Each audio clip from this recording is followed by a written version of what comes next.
Dil, dil, Pakistan, Jan, Jan, Pakistan, dil, dil, Pakistan, Jan. This is Adam Ellick reporting from Kashmir, Pakistan. Pakistan, dil, dil, Pakistan, Jan, Jan, Pakistan.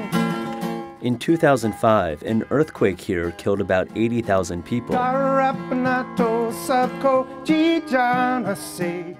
Today, the survivors are attending a community fair to learn about the basics of health. From the most unlikely host.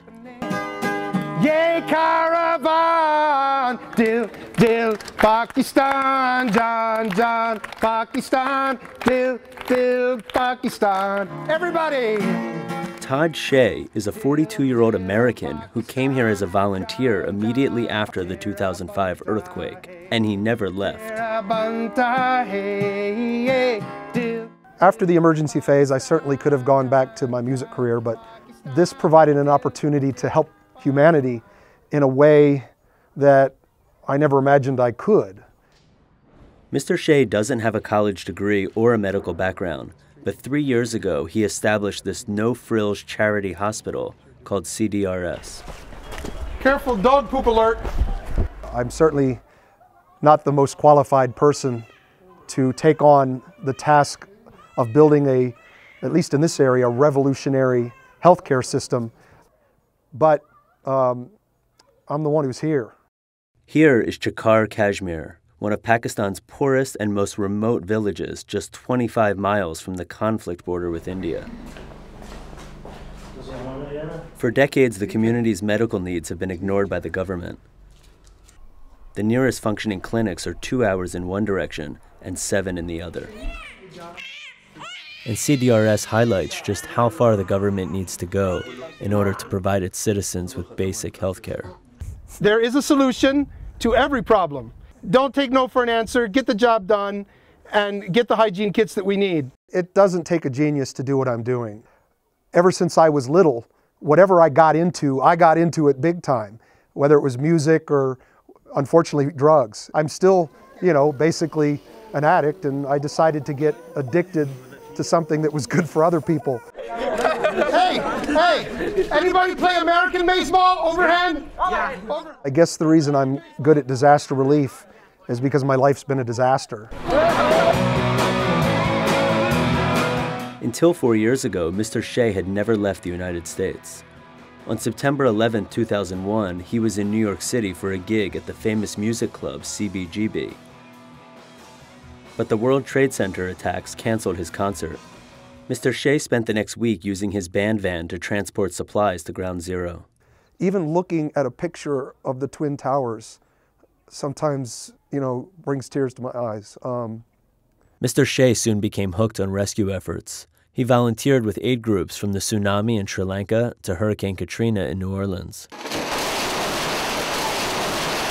Within a week of leaving downtown New Orleans, I was on a U.S. Chinook helicopter landing in Pakistan-administered Kashmir.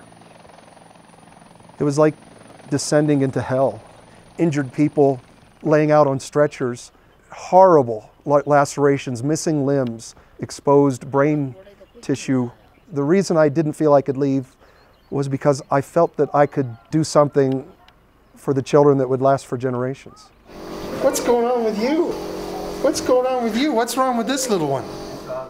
The hospital runs on $170,000 a year. Funding comes from UNICEF and private donations from America, mostly from Pakistani Americans. Mr. Shea employs 38 people and has convinced one doctor to relocate here. But Mr. Shea doesn't take a salary for himself. At times, it seems more like a hostel than a hospital. Do you have 1,000 rupees? Oh, I'm sorry. No, actually, we don't charge any of the patients. What is this one's complaint? Last year, the hospital treated more than 100,000 patients. This man walked several miles to get here.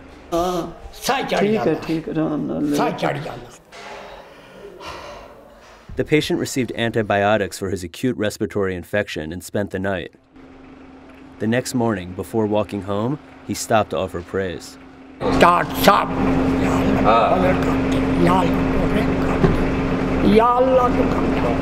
I'm faster than you. But on the roads outside of the hospital, Pakistan has not been so friendly to all Americans. Kidnappings and murders are a reality, but Mr. Shea has no fear. Just ask them if they like the song.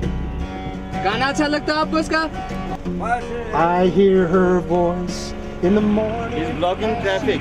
Yeah, everybody blocks the road here. What do you like the song? No? Good? Bad? Here. How about you? Try it again.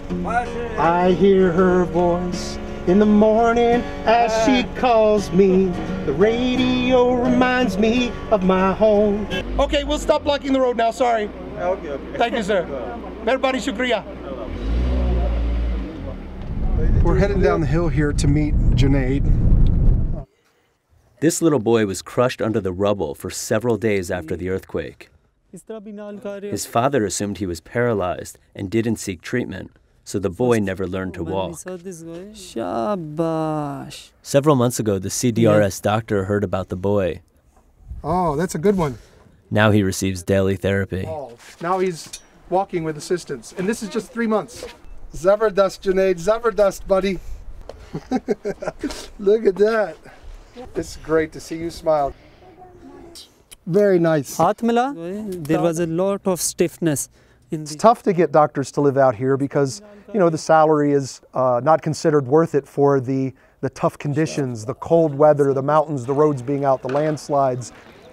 So this is my accommodation, and you can see how good it is. And Dr. Rizwan Shabir now lives in the hospital, but 4 months ago, when he first came to Chakar, he had his doubts. I was surprised when I saw a person in a t-shirt, a very old jeans, and when I looked at Todd's shoes, it was too much old shoes.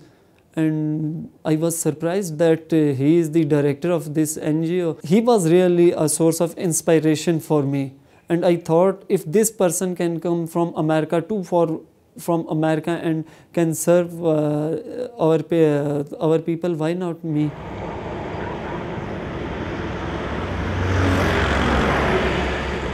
Mr. Shea recently went on a fundraising trip to the southern port city of Karachi, where radical Muslim groups have a strong presence.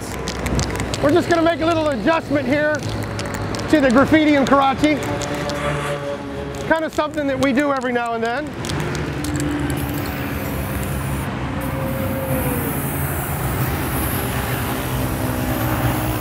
Do you think people will love USA here ever?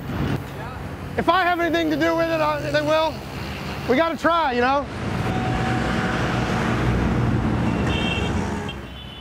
that's what I'm talking about. Later, he auditions at MTV Pakistan, where he hopes his music can raise awareness for his hospital.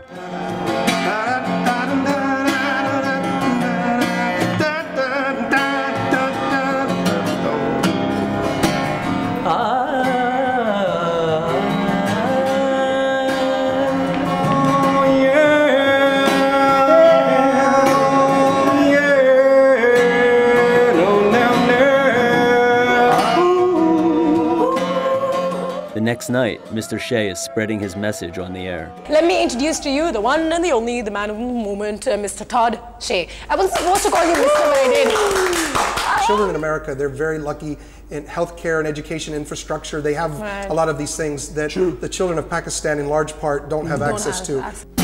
'Cause I will rise again.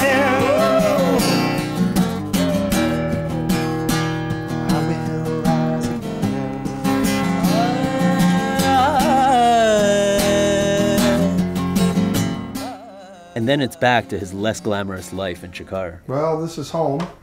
When we moved in, we patched up some of the cracks from the earthquake. If anyone ever came up to me and said, there's going to be all these disasters and you're going to respond and then you'll end up living in Pakistan, I would have said, man, what kind of drug are you smoking?